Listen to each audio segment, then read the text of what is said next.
walaalnimada la sheegaya islaamnimadu ma timaado iyadoo quluubtu bugto oo caafimaad aanay qabin. waxaa loo baahan yahay xanuunada badan ee ilaahay kitaabkiisa uu ka waramayo ee alghillu walxaqdu walbagyu walxasadu waxaasoo dhan in laga caafimaad qabo. soomaaliga inaanan kuba wada garan baa suurtagale. waa waxa laaliya wixii uur xumo iyo uur ku taallo iyo xaasidnimo iyo caloosha wixii dhibo oo dhan. qofka muslimkaa 3 meelood unbaa meel laga rabaa inuu deganaado. inuu ka hooseeya marnaba sharciguma soo dhaweynayo. martabad iyada waxaa gaadho oo qura dad gaar oo ilaahay doortay. waa martabatu liithaar. naftaada inaad nafta walaalkaa ka horu marisaa iyadu waa martabad dad gaara uun. ilaahay uu qur-aanka ku tilmaamay wayu'thiruuna calaa anfusihim walow bihim wayu'thiruuna calaa anfusihim walow kaana bihim khasaasa. martabad labaad ayaa jirto oo ah walaalkaa waxaad naftaada la jeceshay inaad isna la jeclaato. an tuxiba liakhiika maa tuxibu linafsik. martabad ka hooseysaa jira labadaaba. waa tan aynu ka waramayno. waa qalbigaagu inuu caafimaad qabo, at least inaad bukin, ugu yaraan inaad ahayn qof cuqdad iyo ciil iyo cadho iyo xaasidnimo qaba, ugu yaraan inaad noqoto qof laabtiisu ay caafimaad qabto. maanta masaa-il baa jira dadku ay fudaydsadeen laakiin aynu midhaheedii hayno. maanta caalamulislaami dhammaantii dhib baa ka taagan.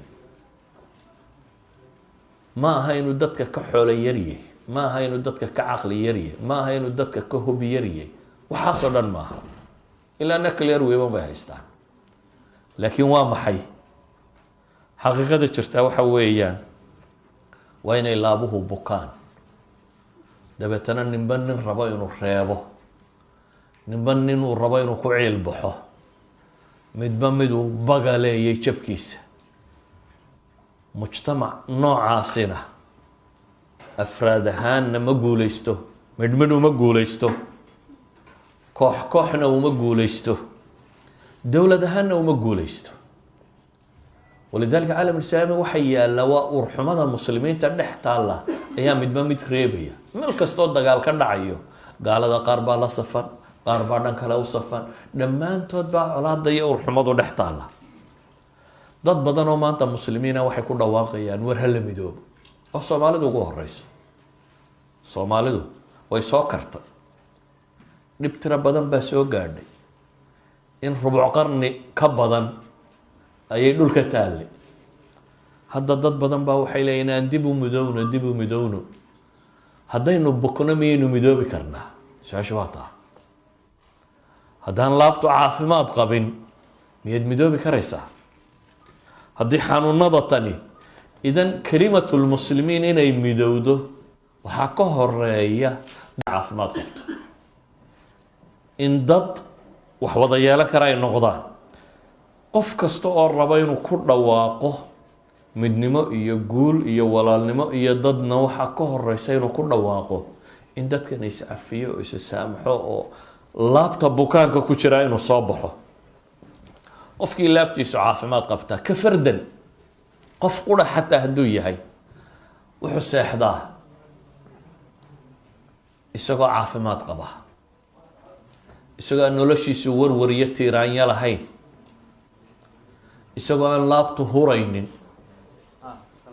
dadka badh baa waxay seexdaan iyagoo cadho la gamila. maalinba warka yare uu soo maqlo ama fadhidu ku-dirarka inta laga lahaa hurdadaba ka qaadaa, isagoo ciil qabu sariirtiisa tagaa. haddaba waxaan leenahay qofku hadduu calooshu bukooto ma noqdo qof bulshada la noolaan kara. ilaahay subxaanahu wa tacaala markuu nebi ibraahim inooga waramay baryadiisii, fiirso, nebi dhan oo rabbi soo diro oo ilaahay baryaya, muxuu leeyahy? walaa tukhzinii yowma yubcathuun yowma laa yanfacu maalun walaa banuun ilaa man ata allaha biqalbin saliim. ilaahayow hay hoojinin buu leeyay maanta dadka lasoo saarayo, maalinta aan xoole iyo caruuritoona wax tarin, maalinta qofka quree badbaadaya uu yahay qof caafimaad qaba laabtiisu. culamadu waxay yidhaahdaan meesha tan markay joogaan waxay yidhaahdaan salaamatu lqalb waa laba shay. midna waa salaamatu lqalb laga qaado inaad shirki iyo xumo kale ku jirin, laabtaadu inay ka caafimaad qabto gaalnimo iyo qurunkeedo ilaahay towxiidka aad u khaalis yeesho.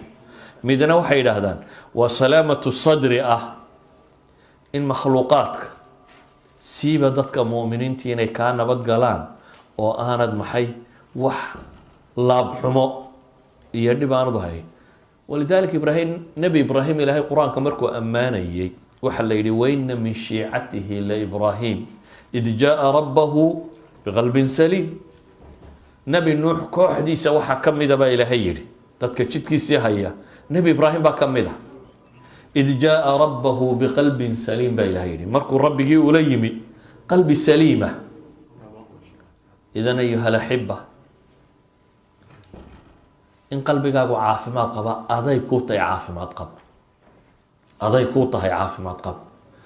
walidaalik aakhiro dadka jannada ku jira nicmaysanaya xanuunka ilaahay wuxuu qur-aanka inoogu sheegay inay ka caafimaad qabaan. macnaheedu waxa weeyaan nicmadii jannada inaanu dhadhaminaynin qofka laabtiisu ay nooca kan tahay. saa daraaddeed baa ilaahay wuxuu leeyahy haddaabay dhacday in dhibi jirto janno ilaahay u qoray, kuwa laga siibaa buu noqonaya. wanazacnaa maa fii suduurihim min gil ikhwaanan calaa sururin mutaqaabiliin. waxaanu ka siibnaa baa ilaahay yidhi wixii laabtooda uu xumo ku jiray, wixii xumo ku jiray. macnaheedu waxa weeyaan saaxibu nicma maaha qofka laabtiisu bugtaa, xataa fi dunya markaa kuma aha.